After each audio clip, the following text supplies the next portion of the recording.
All right, y'all are going to have to work with me on this one. I'm a little overstimulated right now. Got the Lightning game right here. The Rays are playing behind me. But let's do this. So obviously it's a day later now. We're playing the Rangers, as you can tell. And a series tie with the Blue Jays 2-2. 4-game series. I will take that. Not going to lie. I will take that after losing the first game in the series, the way that went. And knowing our starting pitching depth. Not the greatest to start the season, but I'll take 2-2. So let's run through those 4 games, some of the highlights, some of the lowlights. Eflin versus Berrios, game 1. Obviously, ace for 8, ace versus ace, opening day. The new field at the Trop looks great. They're trying to do something a little bit more natural. It doesn't really make sense to me. I know Sternberg was saying that they have to water it once a month, but it's still turf. Okay. And then on the warning track, they put like walnut shells to make it feel like dirt, so you can tell the difference between the turf and the warning track. Interesting stuff. That's where our money's going. Hey, do what you got to do. If that's what's important, do what you got to do. For real though, I do think it looks good. Attendance wise, we had a Rays sellout on opening day. Take that as you wish. This was my first time missing opening day in years. I had to work, and that was that. Wasn't able to get to a game the rest of the weekend with Easter and all of the weekend festivities I had going on, but I will be getting to a game here soon. Got to get to the Trop. It's been a minute. So right out the gate, the season looked like it was just, I thought we were going 162-0. Forget 13-0, whatever he ended up with to start the season. I thought we were going 162-0. Yandy Diaz, very Longo-like home run with where that ball landed. Rays went up 1-0 early. And both of the pitchers, Eflin, even though it didn't end up great, he looked great to start the game. Those first 4-ish innings, yes, he gave up 1 home run to Springer, but outside of that, he was on point. His stuff was there, looked good, looked comfortable. He did struggle a bit during spring training, so you were hoping that didn't carry over. Usually those things don't really correlate, but it didn't happen. Berrios looked very good as well. Outside of that 1 home runs, very similar situation to Yandy Diaz. Outside of that, he looked really good for the Blue Jays. The game was flying by. Less than an hour into the game, it was already the bottom of the 5th inning. Pitch clock. But that 6th inning got stretched out.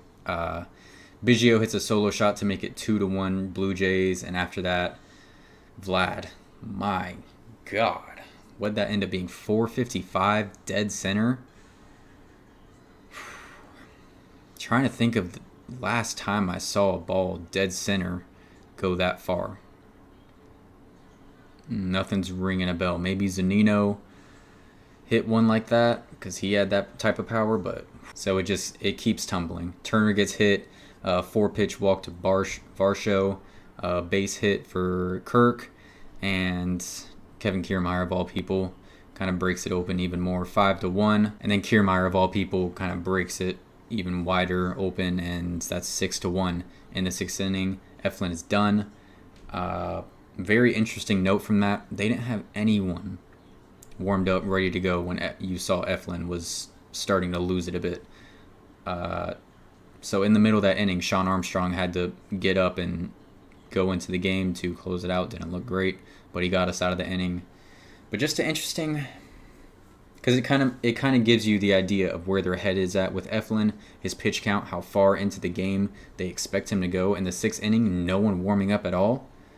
They expect Eflin to go pretty far, whether it be innings, pitch count, whatever it may be. They did not expect to pull him in the 6th inning. So pretty uneventful opening day for the Rays offense. Springer had a bad read on a Pinto double. Yandy brings him home to make it 6-2, but you strand guys on 2nd and 3rd. Bichette puts 2 more on the board after back-to-back walks, and the final score ends up being 8-2 Blue Jays on opening day. It was rough. I'm sure it was rough being at the Trop on opening day.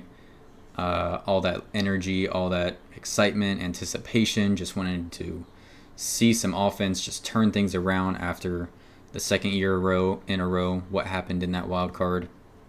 Unfortunately, those folks didn't get it. This one is Savali versus Bassett. 2 pitchers who are not very high on velocity, but they can move that ball. The Jays are on the board first in Game 2. Springer with another solo shot. Sorry, Rays or Lightning power play. See, I'm overstimulated right now. There's too much going on. Ortvet is in his first game with the Rays that day. Obviously, just picked him up, and he showed up. He showed up on Friday. He gets the first hit in the game for the Rays. Caballero walks, and Yandy hits what looks to be a double play, and it's kind of crazy how those things work. 1 out, looks like an easy double play. Innings over, but Bichette bobbles it, and the Rays are still alive. Bases loaded, Brandon Lau. The dog is back. Grand slam to make it 4-1 Rays, and they never let Toronto back in the game after that. Great pitching all around. Savali, very impressive first start for the Rays this season. Wasn't the greatest going towards the end of last season, but I think the Rays really getting able to have a full off season with him and work on the certain pitches that they want him to focus on will pay dividends, because we know the Rays pitching, it's different. It's science. It's data. It's Kevin Cash. Davinsky also looked pretty good in that game as well. Shout him out to final score 8-2 Rays, and like I said, flipping that opening day score. Jose Siri with a double. Hopefully the Rays can make something of that. Is YouTube gonna flag me for this? I don't think I've never done this before. Am I gonna get? I guess we'll find out. If my channel gets deleted, my channel gets deleted. I gotta have the games on. So game 3 is Littell versus Kikuchi. Both teams leave men on base early. Pitchers being able to get out of those innings. Bichette, I mean, like I talked about, he had the error last game, or in game 2, and I thought he improved a lot last season defensively, but this series did not prove me right on that at all. He has another rough play in the third. Randy walks, which leads to Rosario with a base hit to bring Randy home to make it 1-0 Rays. Randy, right off the bat to start the season, showing that weight training in the offseason, goes oppo twice in this series, the first one being in this game. Richards is then brought in for Kikuchi. Rosario doubles, and then Caballero almost hits one out, but Kiermaier does make a very nice catch, very, very nice catch over the shoulder, but Paredes is able to tag up and make it 3-1 Rays, or 3-0 Rays. Biggio then scores on a Varsho single to make it 3-1 Rays. Things kind of break out later in this game. Arozarena singles, steals second, steals third. Caballero scores him on an infield single, and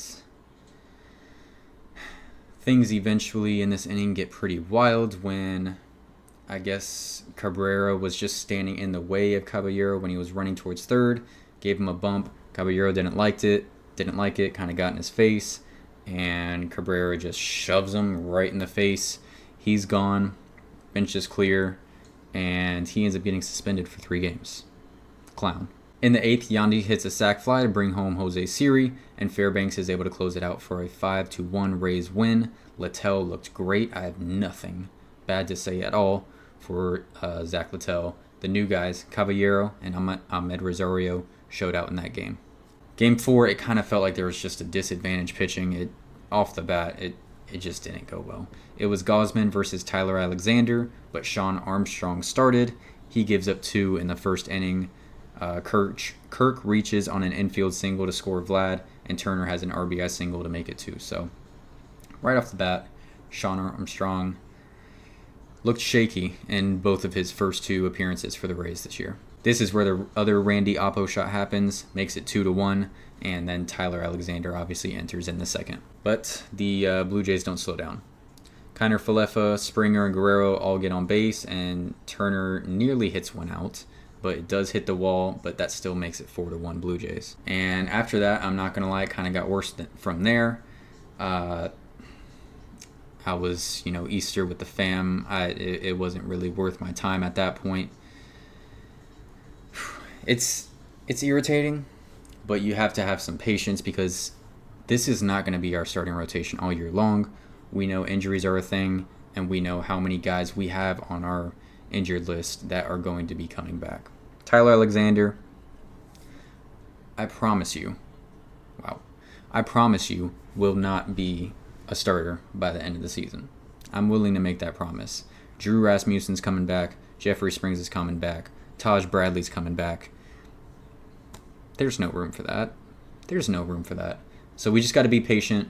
Guys are injured. Guys are coming back. Games like this are going to happen. Tyler Alexander's going to have to be in there. Ryan Pepio, young guy, a lot of potential, but he's probably just not there yet. Gives up 3 in the first inning today. We're going to have to be patient. Rays end up losing that game 9-2. Overall, I'm cool with the split series, like I said. Pretty tough schedule to start the year. We go from the Blue Jays, very talented team, to the defending champions tonight. We're down 3-0 right now in the 4th inning, so hopefully we can get some offense going. Pepio can keep the score at 3, and we can get a good start to this. So thank you guys so much for watching.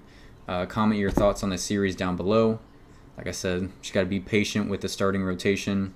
I'm pretty confident in our bullpen, but starting rotation, that 4 and 5 spot, it's not the best. We've seen better. But yeah, that's it for me. Thank you guys. Please like, subscribe. Go Rays.